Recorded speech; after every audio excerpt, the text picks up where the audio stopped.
actually carried out geophysical survey in so many states in the country. Politically, in 1987, that was when we do what you now call the zero-party election. The things you use to earn money are there. It's just for you to know how to think of developing them. Representing the people is you being a trustee of dividend of democracy to the people. The people are the beneficiaries. The state now, the environment is quite friendly. The foundation has been laid for even foreign investors, other investors within the Nigerian economy to come in.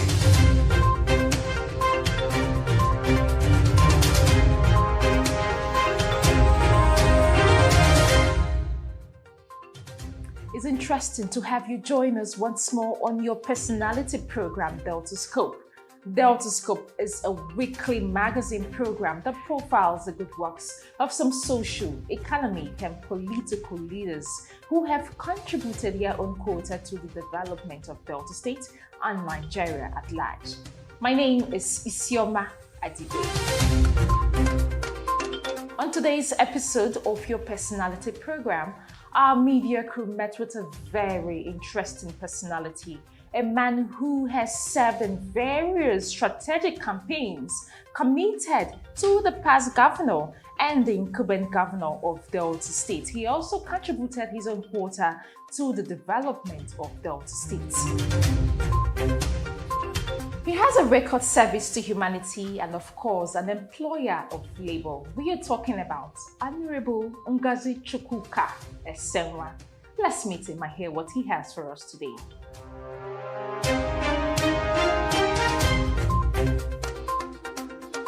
For the benefit of those who don't know you, would you like to give a brief history of yourself?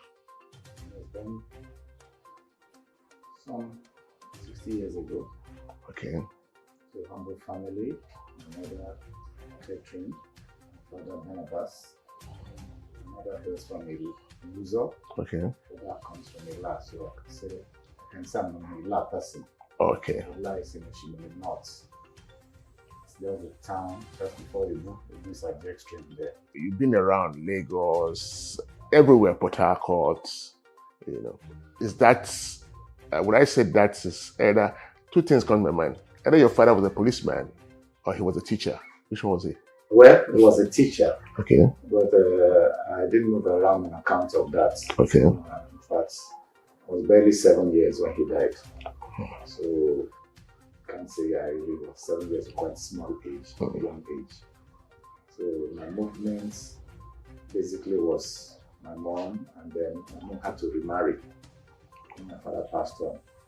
So when she remarried, maybe husband and wife issues, decided that, oh, this young man should stay away so they can enjoy their life. Something like that. So I had to live in a lot of places. Okay. To live with several people here and there. Okay. Right. So that's why I come from my sojourn in several places. Okay. Does that have an influence in your adult life? You know, moving from Lagos to Port Harcourt to Busa or that. Would you say it had an influence? I've always believed that education is a constant thing, and then you keep learning until you go 6 feet below. Because in the course of movement from one town to the other, you learn new things, you pick new traits, and what have you. So in a way, it's molded my personality. Okay. I have to live in the village, very rural, from a Lagos boy, city boy, to rural places like Idumogo, which is some village away from Isebuku. Yeah. Very rural, no lights, nothing, no water. Go to fetch water in streams, go to farm.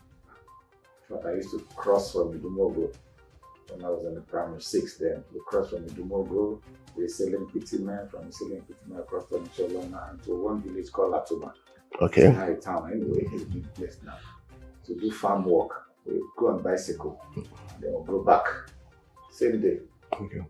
Your childhood had been very exciting, you know, compared to what it is today. You know, going to farm, bicycle, and all that. Okay. Then you left there and you went to University of Benin.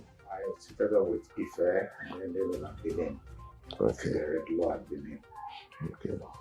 Of course, my secondary school was at St. Augustine's here in Ibuzo. Okay. I did law at Benin, and then I went to Port Harcourt.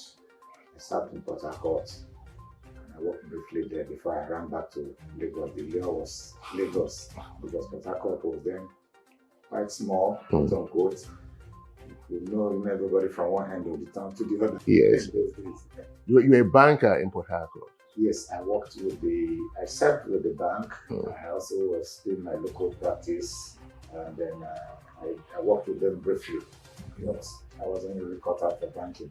But that also informed my initial flair practice, corporate practice. Okay. We did a lot of work for the bank, so when I started my practice in Lagos.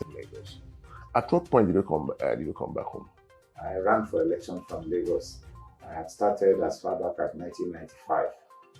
I worked with the parties then. I had UNCP, NCNC, GDM, and then the GDM, that is the Glory Bloc. Yes. GDM, what have you, there were 5 parties then.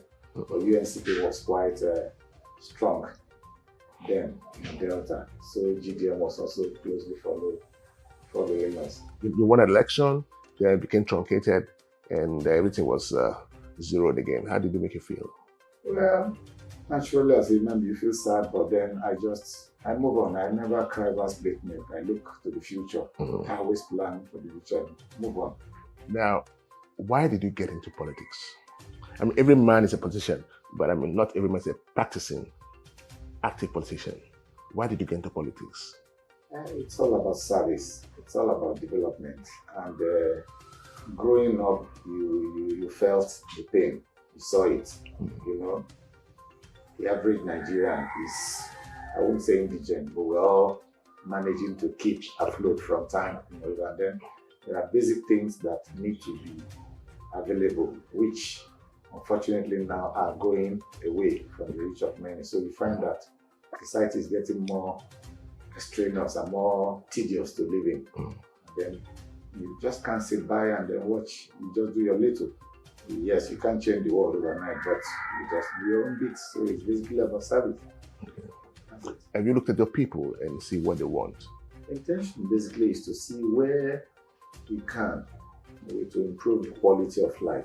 Basically, it's about quality of life. I used to tell them that whatever you do at the end of the day is just to improve yourself. And if you get improved, the society is also improved in any way. So we call it human capital development. Fine. It's not just by way of education in the 4 walls of a school that we learn every day. And there are basic things that our people can embrace that can improve their lifestyle. I used to give example with the Anambra people across there. Yes, you have the good, the bad, and the ugly everywhere. But I enjoy, how do I put it, the spirit, in the entrepreneurship spirit, the spirit to work hard. Hard work never kills. And then everybody's got a talent, one way or the other. It doesn't have to be too much book. Yes. And there are basic things you can do and we can do to improve society. I'm a farmer. You'll be surprised, even as a lawyer. Okay. I have a farm. I maintain a farm. I partner with people. Even last year, I get people say, look, can we do this together jointly? We share. There's joy in sharing. Sharing, yes. So you make and you share. You bake and you eat. You see, and there's a lot of negative things that have been brought up in society lately that it's pulling people back, and then we get to now leave these dependency syndrome. We need to get it off our society. Right now, there's been a lot of hiccup in society. Trenches here and there being dug, and most of them are poverty trenches. You know, insecurity, poverty, you name it. And some people say, some school of thought says that it's because we're a lawless country. And that's to say that we don't have the right laws, you know, to put things together. There are no structures that could help people to manage their life. Do you subscribe to that? You say we are lawless. Well, that's a bit subjective, but there are laws. Certainly there are laws. We are not in short demand, short supply of laws. It's basically the will to enforce it. And then I believe that no society grows without law. Because the law indeed exists. There's some philosophy, jurisprudence that says so, because there are persons who want to do something untoward. That's why basically the law is there. And if the law is not there, people won't be able. So there are laws. I believe there are laws. There are too many laws, in fact. So how do we enforce those laws? Because now you just say we have laws. It's just that there's no. There's the willpower. Okay. There's the willpower, and it's the leadership thing. Yeah. See, you need to show example. If you don't show example, sorry. Like in the golf club, where I belong to, the Bori Golf and Country Club Masala here. We say, look, don't litter the fairway where we play. Some people drink water and they drop on the road. They drop on the fairway and it's not good. It's not appealing at all. The human nature differs a lot. Several persons behave in several. So what we need to do is gradually over time is if the leadership shows example, the followers will follow. People go, I was with somebody last night, he said he was in Dubai, he was still marveling how the place has it's a leadership function. It's a desert land. Oil, they have oil, yes, but it's not currently survival now. If you take all the oil out of Dubai for all you care now, they will keep afloat. Oh, yes.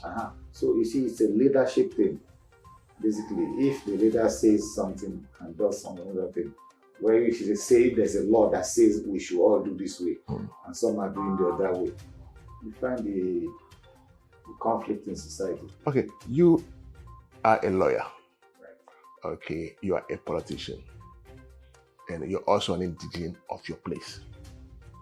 Look back at your people and what do you think that they probably need in terms of legislative support?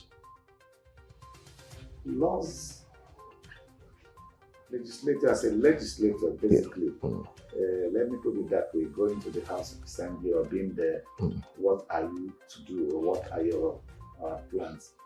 Basically, the development in any state or in any organized society starts from planning. And in this case, the planning starts from budgeting. Budget is the source of everything. You'll be surprised that you look at budgets over the years, you find them recycling basically the same thing. In your community, they want to dig borehole, you don't even know. You must engage the people. Even before now, I've said, look, we have town unions. We have development unions, we have clusters of groups. What is wrong in you engaging them? Whether it is town hall meeting or whether it is personal engagement, look, can you draw up your charter of demands for crying out loud? How often do you go home? When I mean home now, to your base, to Ila, to Ibuso, the grassroots, how often do you go there? How often do you relate to those people? Ila is barely 20 minutes drive, so I can go to Ila and come back 3-4 times a day. Yeah. So I do go home. Okay. Do you feel their pulse? I do. It's still basically the same pulse of keeping afloat, how to keep afloat, how to survive. Like I said, farm. I did some farm in conjunction with some persons in Ila. Farmers, women, men, we just say come, partner, buy yam seedlings and do it, and then when we bring it out, we share. So, and also interact. I'm a homeboy. Okay. Back here, I mean, your community is an agrarian community. Right. Okay. And they are mostly affected by the climate change. Right. Okay. Do you think there could be something, maybe legal or legislative input that will help them to alleviate them? You know, because with climate change, of course, it affects their livelihood, harvest and all that. Okay. What can we do legislatively, to help people in that light? I'm telling you, there are other things in place, even in the present government, agrarian and what have you. The climate change issue is not, quote unquote, their fault. It's a global issue. One of the effects, for instance, in this period now, is that fish. My place used to be known very well for fish, and I love fish a lot.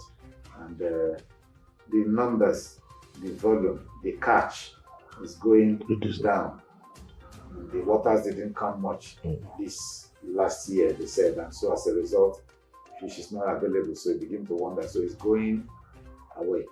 So if you now ask, how do we help alleviate that? Because some persons survive on that, either as fishermen or as traders in fish. In fact, people used to come from as far as Agbo to come to. I'm taking a place like Ila, Ibu, for instance. So how do we help alleviate that? There are agricultural policies, laws and what have been in place. Again, as I said, it's basically the implementation and the will to make sure that this thing gets down to where it should matter. If you take the waters, for instance, of course, there are a lot of fish pond business going on, but the one for these areas I'm talking about, that is climate, the fish pond thing, and not the climate change thing. No. Or you just set up water and you pump water into it. But the natural one is getting reduced because of climate change. So what could you do? There are those policies that encourage fish business, even in the river. So some of them have not been well pushed down.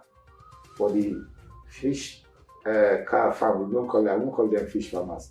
Is it fishermen in those areas who don't use fish pond? So some of those policies that should benefit them have not been pushed down them. Some of them don't even know about it.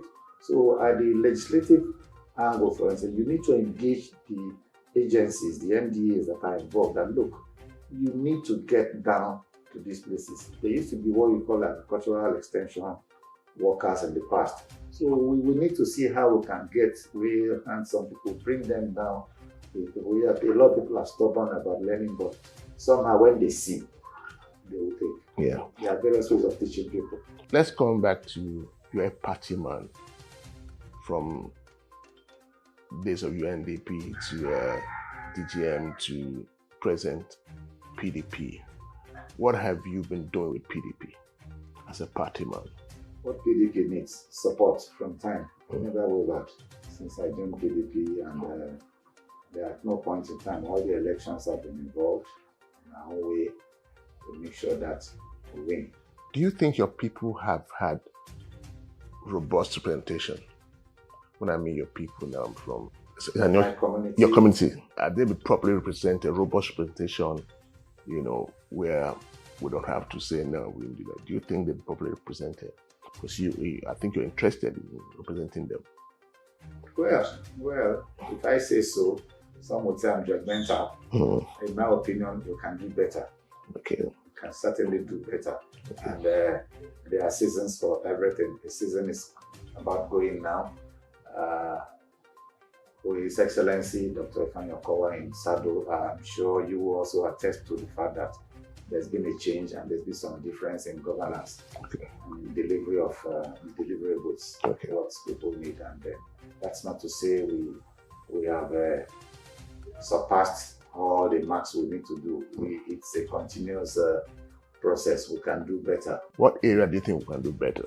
Blocks, you lay a block up to a particular level. Unfortunately, it's not like a building. Even if it's a building, the Burj Khalifa, they are going up and up. So we need to go up and up. Beyond the blocks, the people here now have laid. We need to lay more and then more solid one, because you go up, the wind is more powerful to knock you off. So you need to be more strong. So you need stronger people going forward. Maybe that's why he said we need to finish strong, stronger Delta. Yes. So going up, the foundation's been laid. We put the middle one. We need to go up. As I said, maybe like a tower of Babel, we're going up. I get confused. Basically, development is a continuum. It's not something that stops at anywhere. You see, the young ones are coming up, and we need to. I'm more particular about grooming. I'm more particular about process. That look, there needs to be a process that we all embrace, that goes a bit smooth, so that at some point in time, you know that look, you do this, you're going to get this, you're going to move up. Not the haphazard thing that some people want to. We don't want to take one step forward and then take 2 steps backward. So we need to be moving, marching up gradually. Okay, finally, before we go, let me ask you, what's your mission? You're going somewhere, you're going higher now. What's your mission? And what's your vision when you get there, to your people? I'll sum it up together, mission and vision. As I said earlier, the the essence is to serve. And service entails that you deliver the needful. You might not be able to deliver all, but you need to be a change agent. A change agent for the positive. That is to say that you must be impactful on people's lives. That look, this is what in your own time, this is what you have done. And then you have been able to lift some persons out of that conundrum, I won't say depression, the deep they are. Because it gives joy to see people doing well, you know. It gives joy to see people. I tell some folk that, look, I'll be happy that sometimes I'm broke. I want to come and meet you, so can you borrow me 2 naira? Yes. I'll be able to do that because I know that in a way we've partnered and we've done something together. And you will go, even if you get it from me, and because you know there's always a return. And that's how relationships move. Family, friends, and what have you. That's the way forward. Okay. Will you be one of this, we're talking about leadership, at the end of the road, at the end of the day, will you see Mr. Esenwah as one of those leaders who came and left, or a leader who came and made a change? I want to see the same as one who came and made a change, a very positive change in society and society. Okay. Thank you very much, sir. It's been a pleasure. Thank you so much. Thank you, sir. Wow, so much works, so much said from Honorable Frank Ngozichukwuka Esenwah. If you want to be a stakeholder just like Honorable Frank Esenwah, it's important you follow and subscribe, share and like on our different platforms right on your screen. On behalf of the producer and the entire production crew, I said thank you for riding with us on this particular edition of your personality program, Delta Scope. My name is Isioma Adigwe.